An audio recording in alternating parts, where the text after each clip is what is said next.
Hello and welcome to a Total Education Centre Total Education Media Lecture. This time we're talking about questions from students on Frankenstein and Blade Runner. Now this is a module studied in the New South Wales HSC, and candidates have come in and asked questions about Frankenstein and Blade Runner, and those questions I hope will be answered in this lecture for you. And certainly there's more information on the website. There are two audio lectures available for download on the website that you can use that will help you and certainly assist you in study on that subject.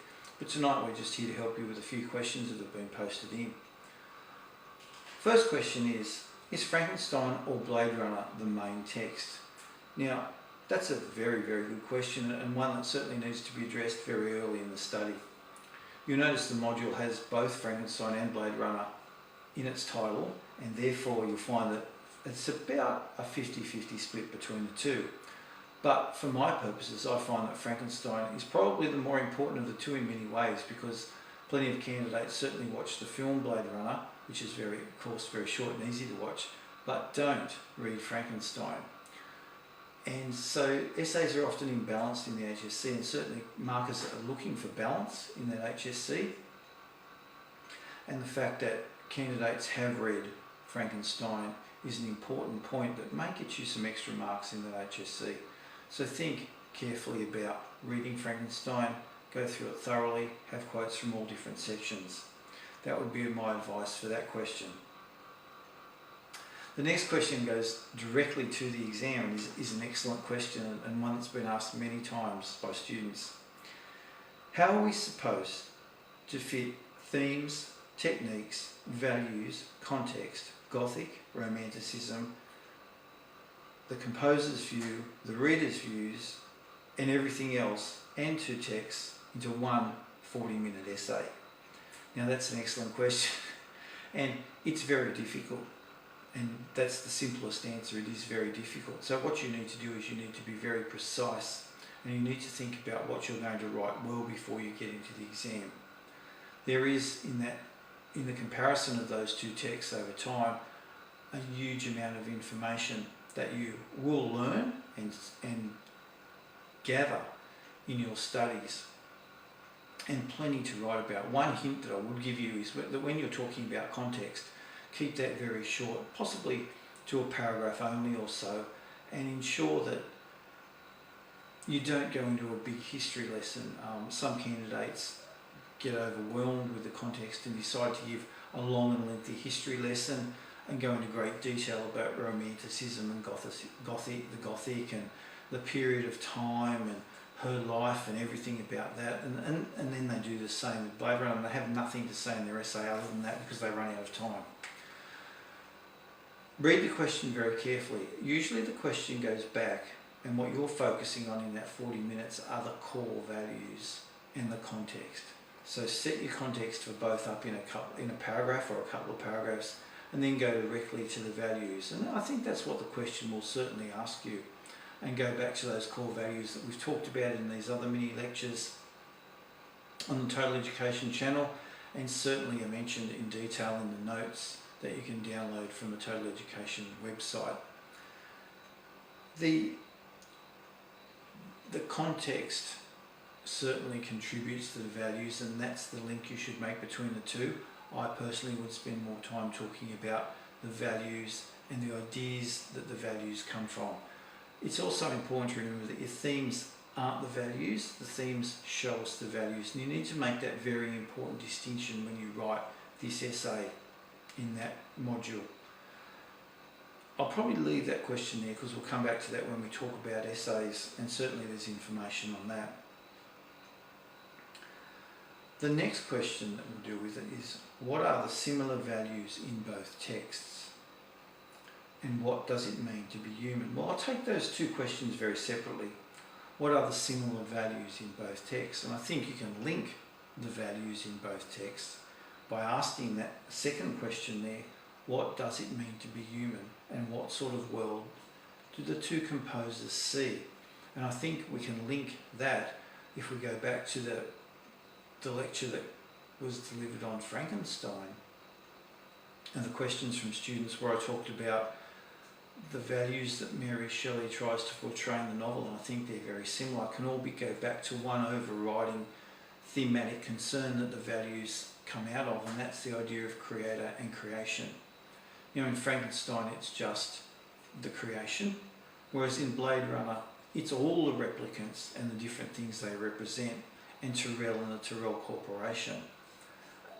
And even though those two ideas are across centuries, vast centuries of time, and are very, very different presentations, one's a novel, one's a film, I think that core value, what it means to be human, and what are the human qualities in those texts, that is very common. Both are trying to portray very clearly.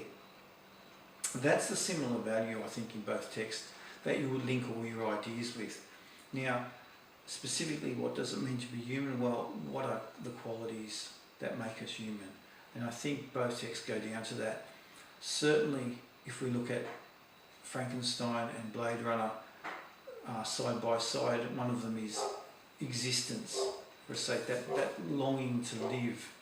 And certainly there's also a longing to belong, an ability to learn, an ability to adapt, an ability to relate and emote with others.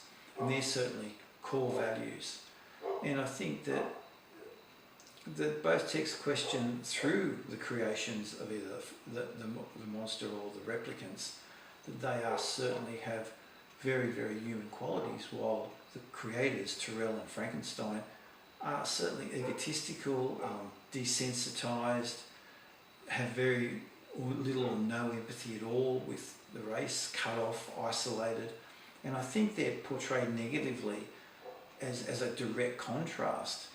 And it's interesting to note that many of the characters in those texts have little bits of both in them. So if we look later, when we'll look at Blade Runner in detail, certainly another one, not time for that here, but you'll look at a character such as Deckard, who moves through that text and certainly doesn't, as a Blade Runner or a killer of replicants, certainly shouldn't have any empathy with them, but learns and develops that empathy and certainly learns something from his experiences, as does Walton.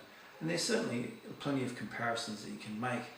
But if we go back to the similar values, it is what is human and how do we do that? And I think that gives you a brief overview of that and helps you through that question.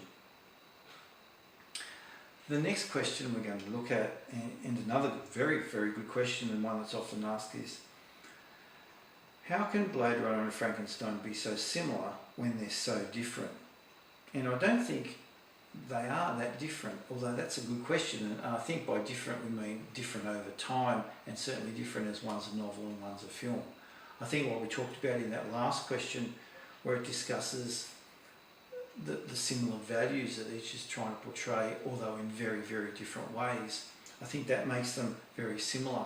And they're certainly similar also in the superficial things, not just the really deeper things like the values and the themes and the concerns that they have, but in the superficial things such as the egotistical creator, the replicant or the creation that has very human qualities, and we empathise certainly with them, and in many ways we empathise with Roy as he dies. He's certainly the soldier philosopher type figure that we would recommend that many people try and be, except for the fact that he kills people, such as the creation does. We certainly don't recommend that. But we look at Roy and say all he wants to do is survive, and that can't be a bad thing. And it's very important to remember that his quest for survival is also about the people that he brings with him. He's their leader. And while he certainly commits horrendous crimes, and we see that he gouges Tyrell's eyes out and crushes his skull, he's capable also of great love, great empathy, great pity, and great deeds. And he certainly, as we see in his last speech, where he's seen many things, and that's very important. So, are they that different? One is about nature, the question suggests here, and one is about technology in the future. But I think you'll find that the connection of nature is very strong in both texts, and we certainly have discussed in great detail Mary Shelley's Frankenstein and the connection to nature there, and how it's a healing, regenerating, revitalising force.